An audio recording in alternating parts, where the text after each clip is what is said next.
Well, Keith, thank you. To be honest with you, I'm looking at my notes this morning. I'm wondering, where do I start? Because context is absolutely key as it pertains to what would I leave for you guys in the next 40 minutes. We have 40 minutes.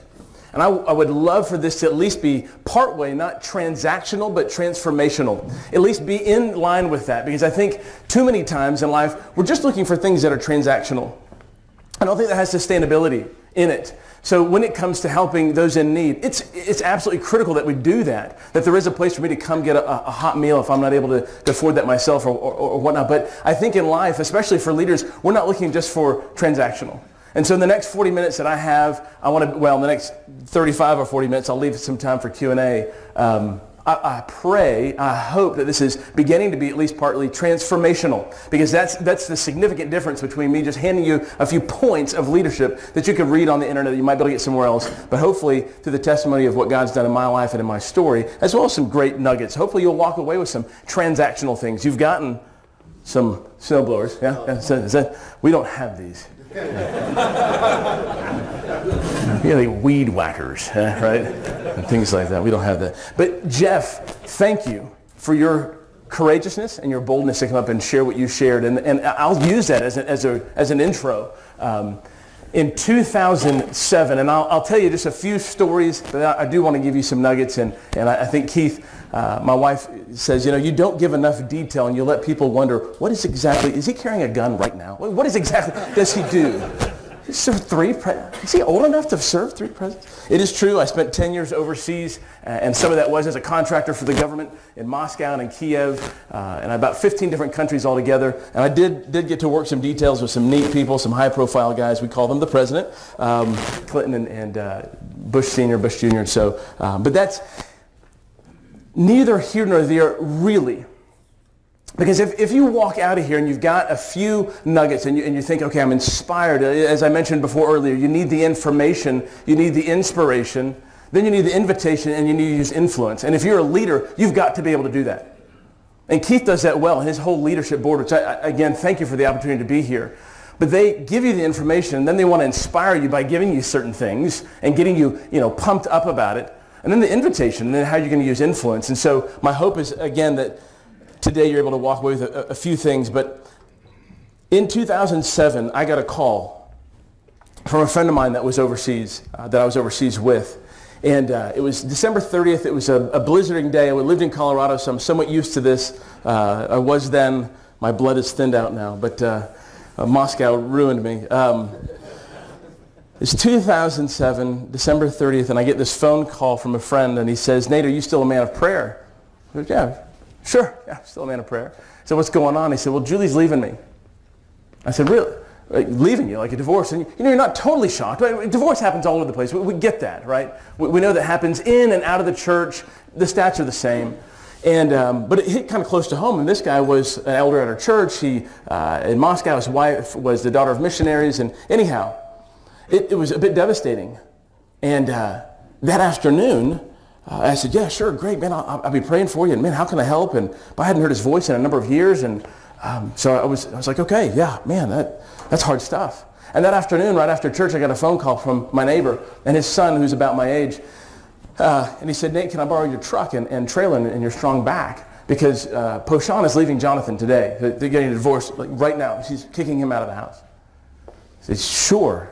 Yeah, I can get a truck and a trailer, whatever I can do to help, and we'll get Jonathan out of the situation." And then the next day I go to the office, and they didn't know that was my 32nd birthday. So happy birthday, 2 people, marriages in the toilet, in the basement, finished. The next day I go to the bank, and my personal banker, who was expecting their first, and my wife and I were expecting our third, and so there's some kind of connection. So, "Hey, Chrissy, how you doing? You look great. How's the pregnancy? Wonderful. Good. Yeah, all right, great." And I knew her husband wasn't around, but I wasn't really sure on the details. I thought maybe he was in the military, in the service. And I said, "So when will your husband be back, or is he deployed?" And she said, "No, he's not in the military. I could never handle going to bed at night not knowing whether or not he would come back or not." She said, "No, actually, we got married and expecting our first, and he committed suicide. He wanted out." And it just so devastated me, blow after blow in like 48 hours. These stats we know. But it just kept hitting me. And as a young guy with 3 sons, I have now 4 sons. We figured out what causes that, so we're done now. It's like drinking bottled water ever since. Yeah, right, yeah. That wasn't the water, it was your aftershave. Okay, done, got it. And I thought, what hope is there for me? Because again, in and out of the church, it didn't matter, the stats. I said, really, what hope? No, I understand. There's struggles and they're real, and no one's talking about these. What is the difference? And as I went for a run, and I won't get into all of it, but I was training for a long-distance run, and probably in that time, I've probably run about 4,000 miles. And I would spend sometimes 2, 3, 4, 5, 6 hours running in the mountains. And I would just begin to just pray for these guys. And I would just begin broken. I would really process with the Lord, what hope is there for me? What am I going to do? Because I'm cut out of the same material these guys are. And one day, I'm running, and I had just this image came to mind of 2 swords. And one was a sword that my father-in-law gave me when my first son was born. I have a rite of passage, right? You know, man begets man cub, begets man cub. Yeah. We better light something on fire, blow something up. Yeah. What'd I give him? A sword. Yeah, right, yeah. What'd I do with it? Oh, let's go cut something. Yeah, great, thanks. And my father-in-law is one of the heroes in my life. I love my father-in-law. He's kind of half caveman, so a couple years later, he was presented a sword as well by his wife. And, you know, when he gave me mine, you know, this is a beautiful sword and it's engraved and stuff. I said, well, Dad, that's what a gift. You know, I'll mount it up on the... And he said, you want to go cut some watermelons? I said, no, Dad, let's keep that clean and I'll put that there. I'm kind of like things tidy, Dad. Use your weapons for the right thing, please. Yeah. But he got his sword. He immediately took that in the back of his property, found this dead tree. Of course, he's, you know, let's put this thing to his paces, right? So he rears back and just, you know, here you whack it, and he breaks it. Not the tree, but the sword. And there's just, you know, just like, oh. And this image came to mind as I was running. If you were to go to his house today, you would see above this fireplace that he built with his own hands, right? He's a mason, so he works with stones and stuff, and he built his own fireplace with his stones, and there's this elk that he shot, or one of his guys shot, you know, mounted off this system. It's just testosterone. It's just oozing out of this room, right? This giant elk. And there's this sword that sits up there. And the difference between that sword and my sword is, at observation, very little. I mean, they look identical. The thing is, mine came out of an armory. And the term is battle ready for any weapon that has actually been put through its paces, and it's made to face battle. Now, it's going to take dents, it's going to have blood on it, it's going to, you know, all those things if it were to actually go into battle. But my father-in-laws can't go the distance. The paint flakes off, the leather wears off, the shaft isn't solid, it breaks, it unscrews, whatever. And that image came to mind, what's the difference? Because to be perfectly honest with you, I know lots of guys who know a few memory verses, who can show up here. Again, it doesn't, and by observation, they look like the real deal. And my question was for me, because if you're here today and you're thinking about somebody else, let's pause that and let's think about you. And then start thinking about somebody else, because we love to be like, oh, that's great, 3 points there. I need to pass that off to someone. Who am I thinking about right now who needs to hear this? Let's hear it for us today. And that is, am I a souvenir? Am I just a cheap knockoff? Am I a bootleg copy? Am I just a replica, or am I the real deal? And I'd like to, I'm going to read this from Scripture if I may, and I'll refer back to this. But Jeremiah 17 says this, cursed is the man whose trust is in man and makes flesh his strength, whose heart turns away from the Lord. He is like a shrub in the desert and shall not see any good come. He shall dwell in parched places of the wilderness and be an inhabitable salt land. However, blessed is the man whose trust is in the Lord, whose trust is in the Lord. He is like a tree planted by water that sends out its roots by the stream and does not fear when heat comes. For its leaves remain green, and it is not anxious in the year of drought, for it does not cease to bear fruit. So those verses, and we could just find verse after verse after verse. We go back to Psalms 1, we go to a number of different verses that'll talk about where you place your trust. And trust is an incredible commodity. I was on a flight 2 weeks ago on my way to Chicago, and I started sitting here thinking about trust and the nature of it, and how you are either losing it or gaining it. With the first second you meet somebody. As a salesman, you know what is it you're supposed to do. You gain their trust. For a child molester, they're trying to gain trust. Trust is this It can be used for incredible good. It can be used for incredible devastation. It's like money, it's like anything else like that. And so today we're talking about leading with power. And I think as we look internally, where is my trust placed? And I have a great conviction that if my trust is in me, I will be that souvenir. I will be the replica. That led into a ministry that is now blossomed, and God has just blessed it more in its depth than its width. But it does involve men being around with one another. And so I want to transition a little bit about balancing between life, work, and family, and give you a few things. If you're taking notes, you might want to jot down a few of these things. Let's talk about leadership. What is leadership? I love this definition of leadership. And I'll tie it back into Battle Ready and what God has done through guys getting together and being authentic with each other. But I'll propose this, that we need, let me first give you the definition of leadership. Leadership is this. Leadership is a behavior that influences others, that drives outcomes. Repeat it for you. Leadership is a behavior that influences others and drives outcomes. Think about that just for a minute. A behavior. It's actionable. It's not a thought. It's not a concept. It's actionable. And we're men of action. But behavior just by itself doesn't make leadership. It has to influence others. So again, it can be good or bad. I'm not saying this is good or bad leadership. I'm just simply telling you this is I like this definition of leadership. A behavior that influences others and drives outcomes, that something comes out of that. So if that is true, then we need to know our behaviors. And I'll propose this, that we are starving as men. That is, we are starving for feedback. I've met with a number of great leaders. I've had the privilege to stand on the shoulders of giants. I mean, just Keith mentioned some of those things. That's fun stuff to mention, right? But I've met with incredible men worldwide.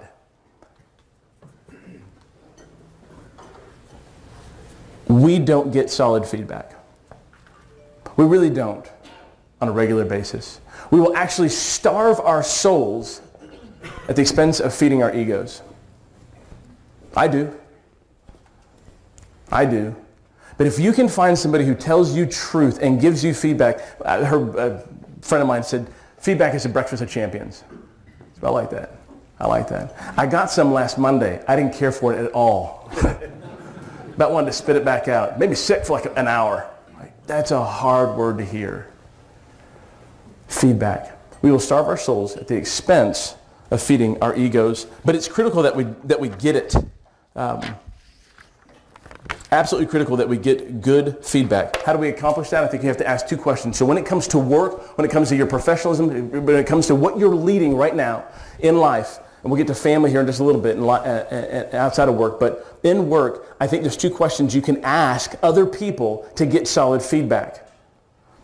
One, what is it I do that hinders our relationship? What is it I do? You go grab a person.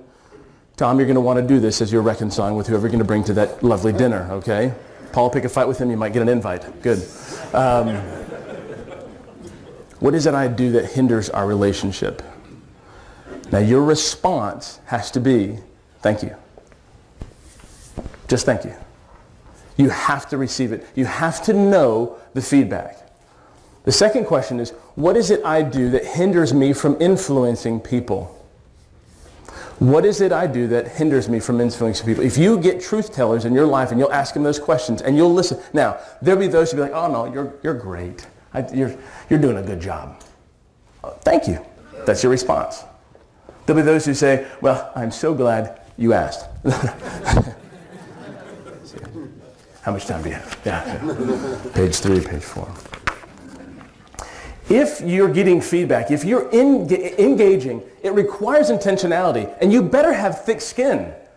I mean, it's not easy. Like I said, I literally got it handed to me last Monday. I wasn't asking for it. I'm like, oh, there's my speech. I just swallowed. I was like, gosh, I had to think about that. I didn't want to hear that. But I've got to know my behaviors. If I'm influencing people, I'm driving outcomes if I'm a leader. That means my behaviors might need modification. And so as you're looking for feedback, ask those two questions. But here's the deal. If you hear something once, and somebody just happens to you, I want you to really consider it and think about it. Okay. Let it go. You hear it twice, you better start turning over rocks. You better lean in and find out why you didn't hear it the first time. If you hear it twice, there's something there, a morsel of something, a root of something. If you hear it a third time, you've got a blind spot. Guarantee. You've got a blind spot. Now then, great, Nate. What do I do when? Right? Because feedback can be given well, and it can be given accurate. Right? So that being said, there's probably 4 different categories than we have then. Those who give it well and those who give it accurate. So Keith comes to me and says, Nate, listen, the way you've been treating your kids, you know I love you, brother, huh? Okay, good. Let's have a word of prayer. Okay, good. Yeah. Right. Now then, Nate, I think you're doing a fine job with your kids, but here's a couple things I want to challenge you on. When you take them out in public, when you know whatever, and he gives it to me well and in love, and he's accurate. You buy those guys lunch. You keep those guys near you. You probably won't get many of those. In fact, they're very hard to find. You need to actually begin to cultivate that in you, that you can be that for somebody else. Because we just don't get it. We're starving for solid feedback. But again, it's a breakfast of champions. So those who give it horrible, but they're accurate. Right? So you're going to have to muscle through like, gosh, they just irritate me, the way they say that. But you lean in and try to pick out, eat the fish, spit out the bones. Okay? Lean in and hear what they're saying. If they're accurate, you need to consider it. There are those who then give it really well, but it's empty calories, right? Yeah, they're inaccurate. They're just not right.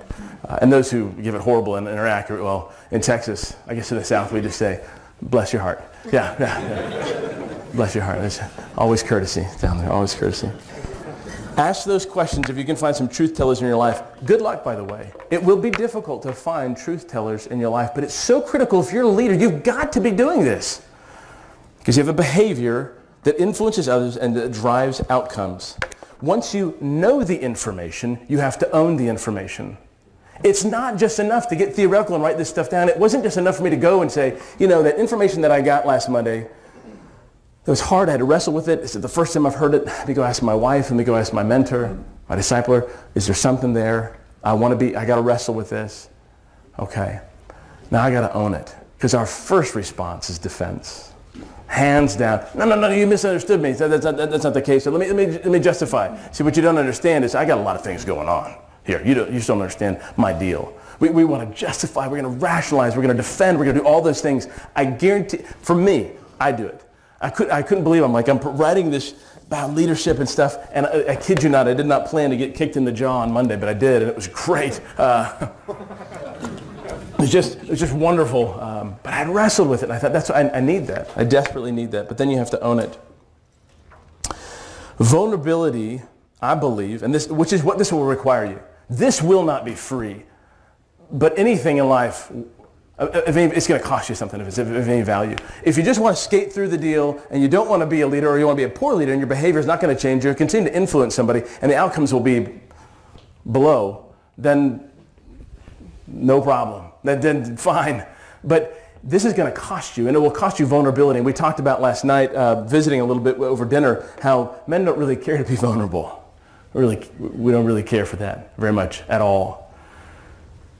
But I believe that vulnerability is one of the best breeding grounds for unity. It's why CEOs will spend thousands of dollars to get their guys out of the office to go to do some ropes course, some team building exercise. Those are great. But there's an element to it that I am dependent on you to get through this ropes course and belay me down and then rock climb over this and go through the spider web and do something, whatever. I'm vulnerable to you. I'm required to need you. I'm exposing my weakness in my physical ability to get through this thing. And we're hoping that vulnerability will then begin to breed unity, and that comes back to the office. So we're hoping to build it out here in the lab, and then hopefully that'll happen in the office. But you see this everywhere. Try being vulnerable with your wife. Try not being vulnerable with your wife. Your unity will drop through the floor. But it will cost you this. And we won't be good at it at first. It'll sting. It'll wound.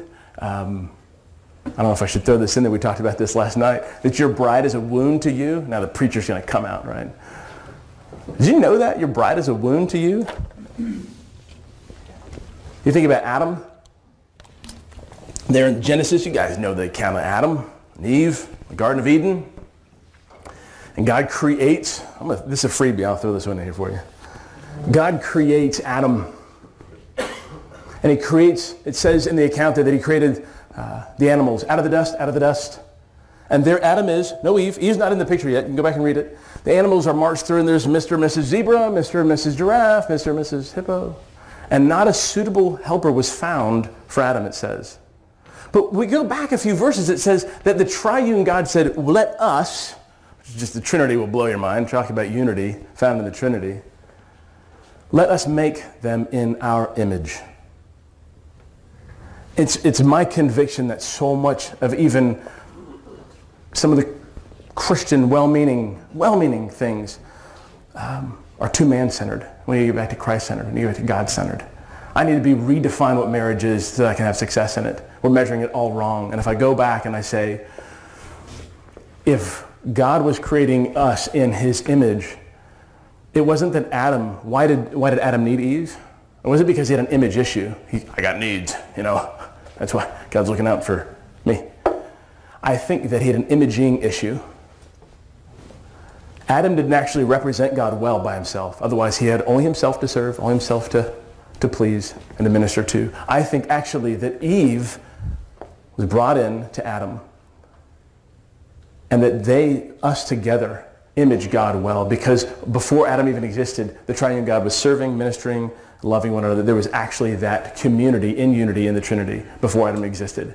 And God said, we'll make them in our image. And if he had not given Eve, it wasn't just because Adam had needs or that he was alone or lonely. It was because they had an imaging issue that they represented God well. And I think that I find that in my marriage, for sure, I've got someone to sacrifice and lay my life down for, and vice versa.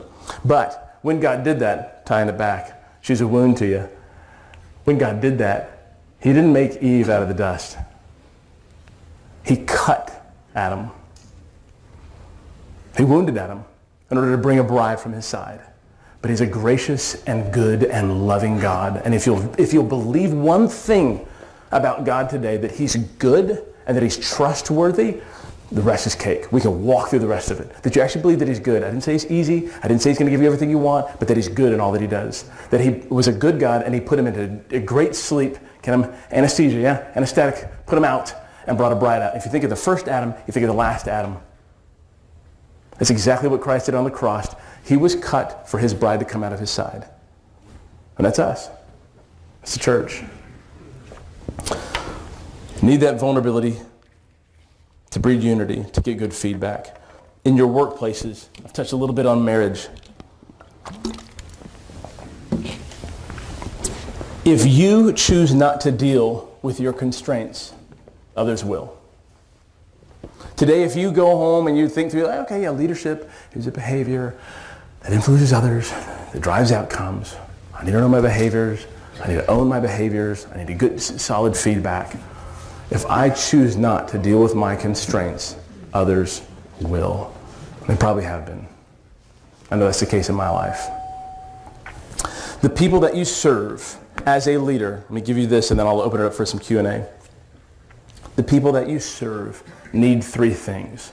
And so maybe you've got this already. You're getting good feedback. You're getting people that speak into your life, and that's great. And you are influencing people, and you are driving those outcomes out well, and you're finding your trust in the Lord. You're getting that. The people that then you serve need three things that I'd like to just propose to you. That they need acknowledgement, they need appreciation, and they need affirmation.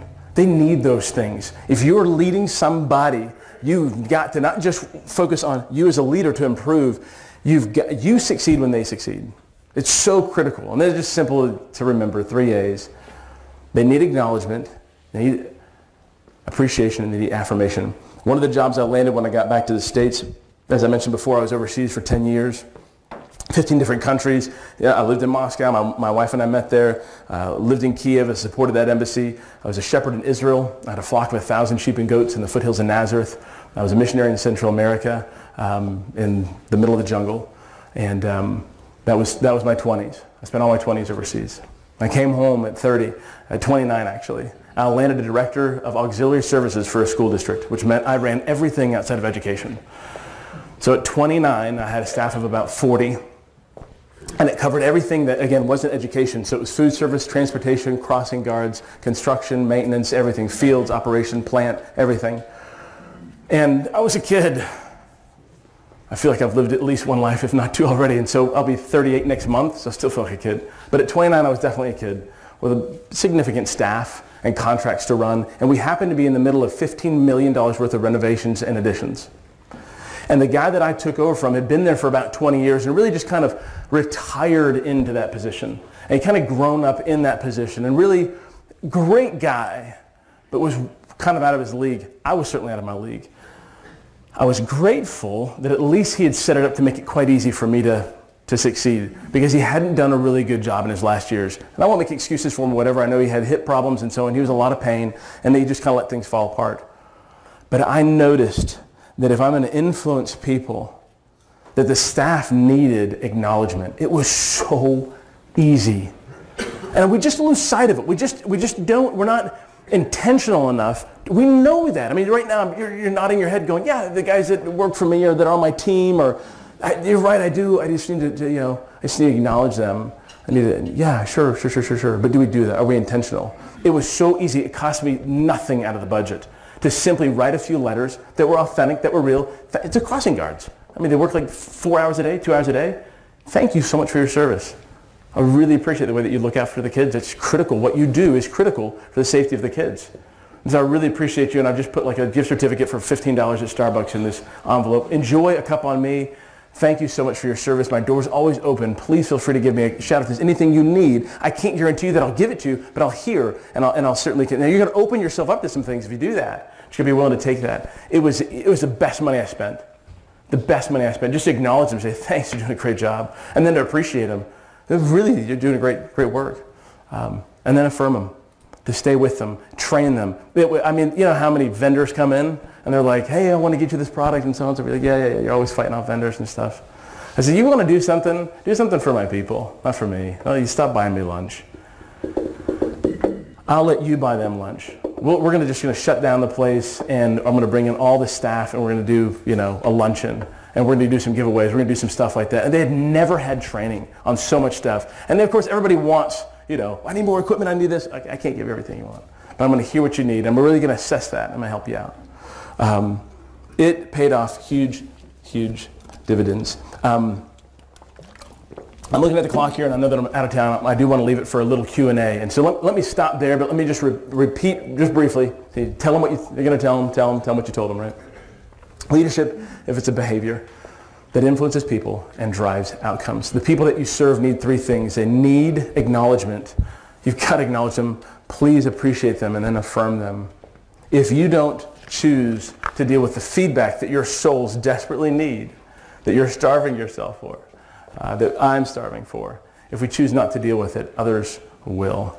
Thanks again for your time today, but I want to stick around for some Q&A. So what questions might I answer or clarifications may I give? Or Keith, how do I turn this back over to you? Question. I have a question about the story about the couples that were in business and got in trouble, and you refused to accept that outcome, and you still meet and no, absolutely, I never tied that back together. So what happened about that phone call on December 30th, right on my birthday? What that turned into was just as I began to really run and pray for all these guys and all these divorces that were going on, and that image of those two swords came together. For me, what had ended up happening was we got probably 3 emails a day for a year and a half from this guy. He hurt so bad. And so many men out there are hurting. I mean, Jeff alluded to so many. Probably in this room, I'd say probably 80%. The stats would show that 80% of us are dabbling with pornography, are messed up in an unhealthy amount of that. And no one wants to talk about it and deal with it. And so there's something about getting it into the light that has to happen. We have to do that. It is yucky, it's messy, but it will not get dealt with otherwise. And so we met about 2.5 years, about a year and a half later. All the guys came So from around the world, guys from Moscow, Papua New Guinea, Beijing, Italy, Iowa, Houston, these guys came together and we did this weekend. And we did business with each other. But furthermore, we did business with God.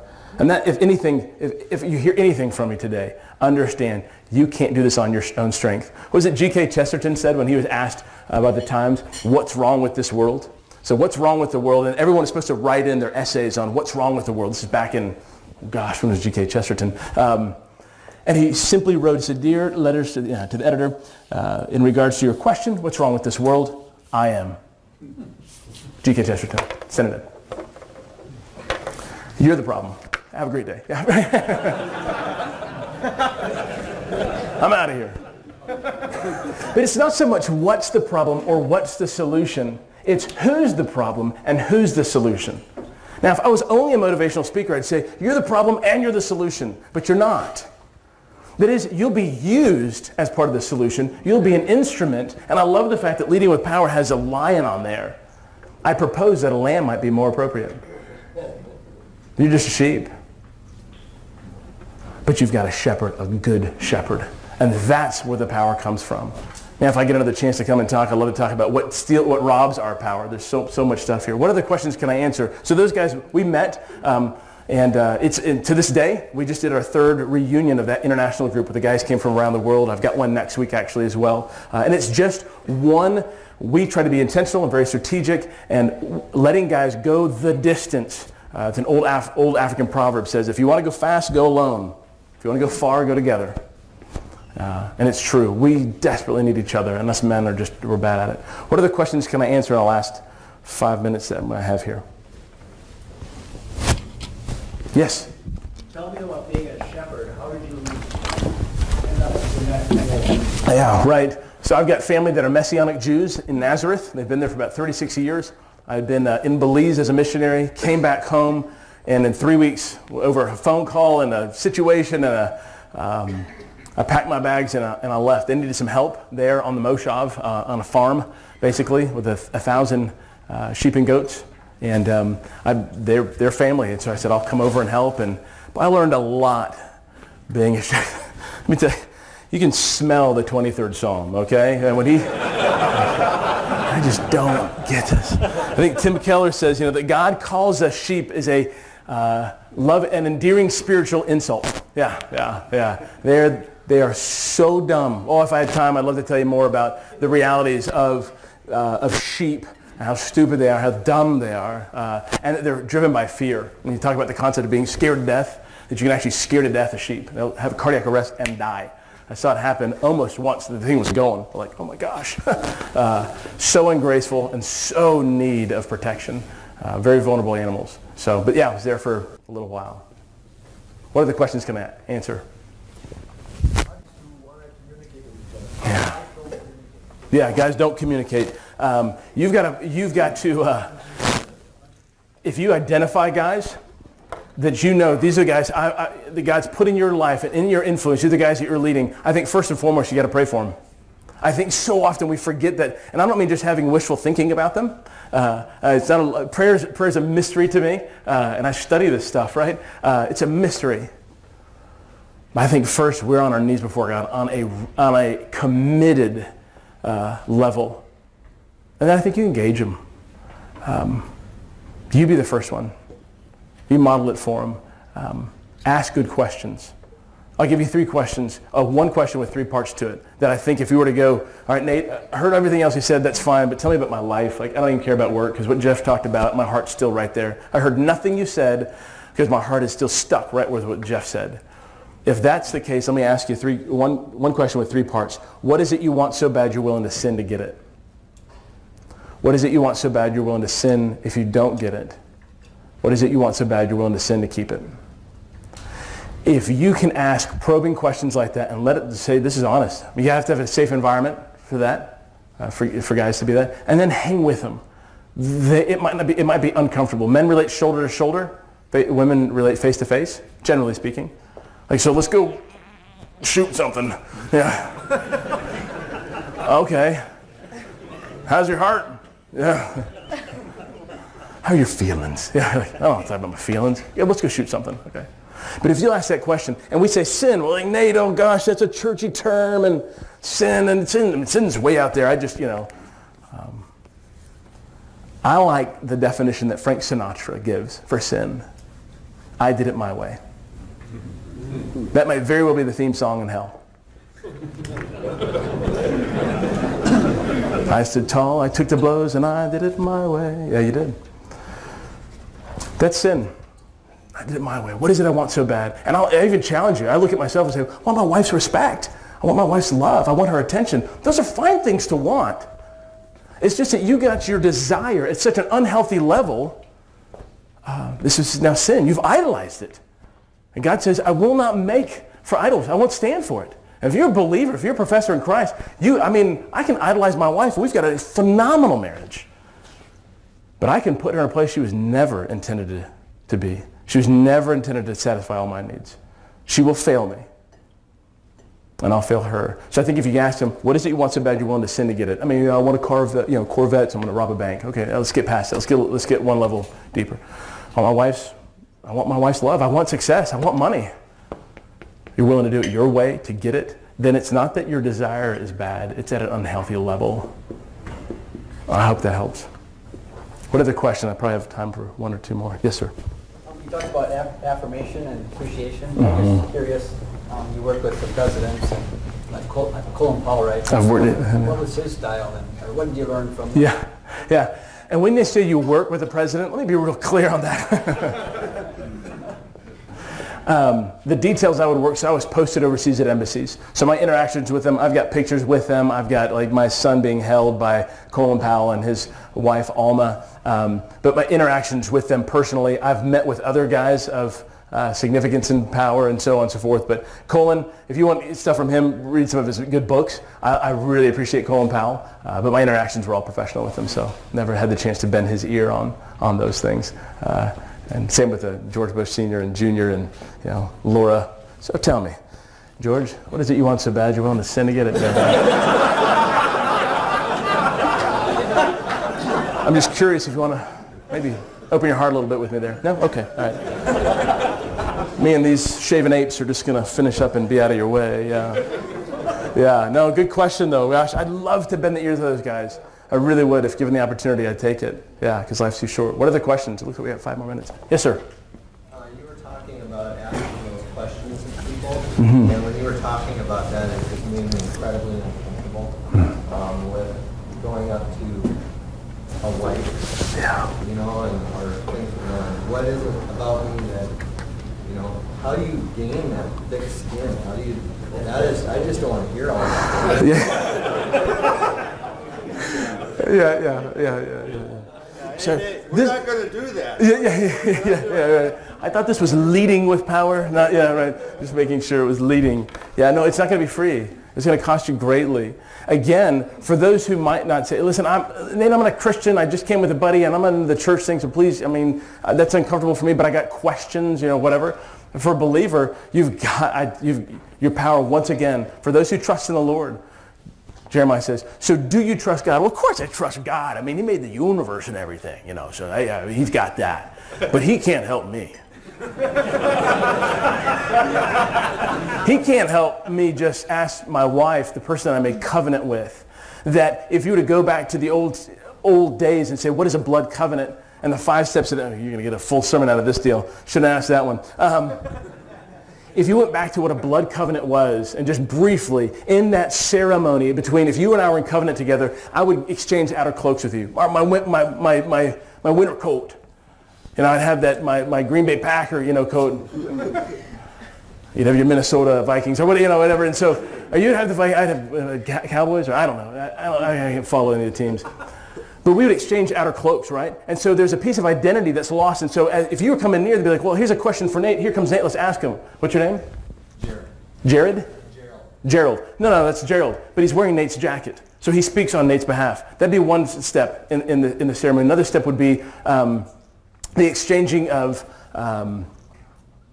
names. Essentially, so what it boils down to today is that we'd have an exchanging of names. Another portion would be what would they call the cutting or whatever. And so they cut and they'd mix blood together. It was kind of like real manly, whatever. And then they would actually scar that. So there's an outward symbol that I'm in covenant with Gerald. And so if somebody came approach me, they're like, oh, he's already made covenant with somebody. And blood is where the life's found. And so we were saying, my life is so much, it's lost in you. Another part would be they would render an animal in two. And before they would do that, they would take out their weapons and they would exchange weapons. So, back in the day, we had the sword and the dagger and all that kind of stuff. And I would lay my weapons down at your feet and say, they're yours. You can either protect me with them or you can run me through with them. It's complete vulnerability. And so we don't do that anymore, and then they would cut an animal in half because blood had to be shed, and we would walk through those two parts of the animal, representing that if we break covenant, what happened to the animal has to happen to me.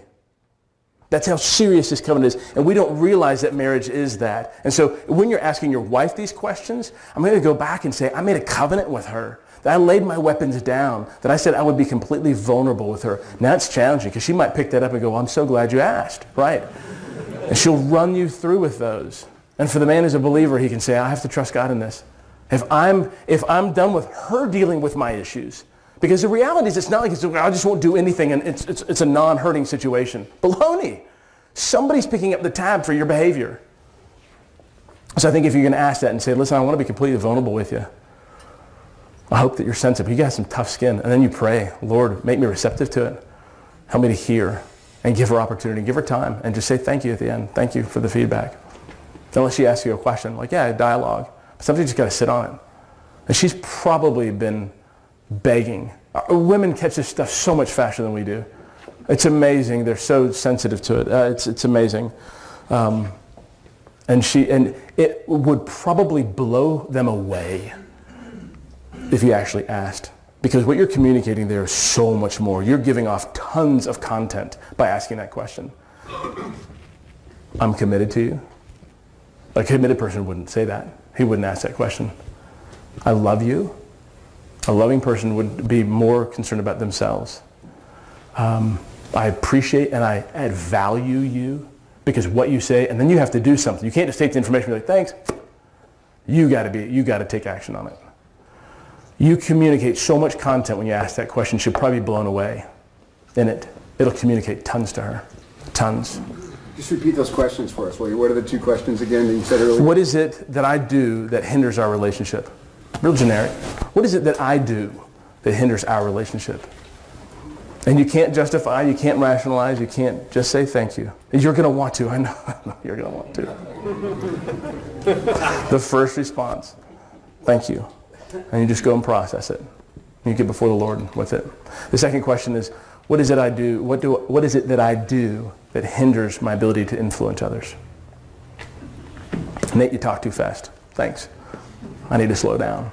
One last question. Can you describe your mentorship relationship with like Ben Arneberg, other cadets at the Air Force Academy, what your approach is, what you've seen to be successful in building into other men? Mm-hmm.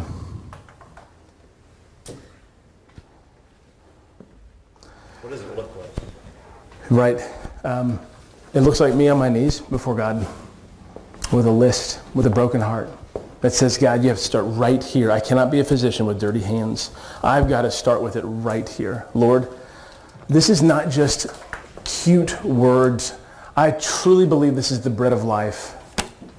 If you were to see a concentration camp survivor, they're starved, there's nothing, there's just skin barely on bones. And if you were to say, hey, listen, we're going to set you free, unlock, boom, the car is just about 2 miles down that way. A quick hop and we're out of here. There's no way they can run. They can't go anywhere. They can barely hold up their arm. Have you ever seen them in concentration camp survivor? Oh my gosh, they're so malnourished. What if we could put some device over our soul and take an image of our soul? Would it look like a concentration camp survivor? Is it that malnourished? Because you cannot give what you do not have. So my relationship with those guys starts with this relationship. I have to be vertical before I'm horizontal. I have to be vertical before I'm horizontal. I cannot give what I do not have. And I cannot afford to starve my soul. And I'll tell you, ministers are bad at it. I'm bad at it. It's a discipline. It is a hard discipline. And ministers can be some of the worst at it because they're constantly studying for something, but they're not personally feeding from it. I feel like they're always giving. And so I got it because... Yeah. So it starts there, and then there is an intentionality piece. There really is. You have to be intentional. You have to love somebody beyond their comfort. Jesus did this. Jesus, if you go back and read in the New Testament, I get into the Bible too much here. There was a guy called the rich young ruler, and he came to Jesus, and he said, I've done everything. I followed all the commandments. I did this. What else do I do? And Jesus said, just one thing. One thing you lack. Go sell all you have and come follow me. And incidentally, that's what he asks you to do as well. And then Scripture says that he left sad because he had much. I learned something about the nature of man in that reality, in that Scripture, in that story. But I learned a whole lot more about something about God. That Christ was more interested in him hearing the truth and leaving sad. You see, because if I was there, I'd been like, oh, Jesus, that's not how that's done. Okay, strike while the iron's hot. When the guy's leaving, that's a fail. We don't call that a success. I mean, that's not the case at all. Christ was more interested in hearing the truth and having left sad than having been given just cotton candy and empty calories and being... I would rather be liked by a guy. So in those discipleship relationships, it's hard because I've got to love you past my own love for me. It's much easier for me to just say some nice things. Of course you have to encourage them. Of course. Affirm them and appreciate them. But be willing to love them beyond your own comfort, which means you might not like me saying this. And it's a lot easier for me to be liked. I hope that helps. Thanks again. So one last, Do you have a blog, Nate? I don't have a blog. I've got some learning disabilities, but I don't have a blog. My I say that. Finally, we get to the truth. Yeah, that's right. Yeah. No, I say that because my wife actually has to read into my iPhone because I have a very hard time reading. And so I've gotten probably 400 books in the last several years. And she literally raises our 4 kids. She homeschools them. And she finds time to read in my phone. Now I bike and I run. I'll listen to my wife's voice as she reads the things that I can't consume in a day. My information is over there. I don't blog, but I'd be happy to dialogue with you. If there's any way I can serve any one of you here, I'd be delighted to. Thank you for your time. I know it was a sacrifice for being here. Thank you so much.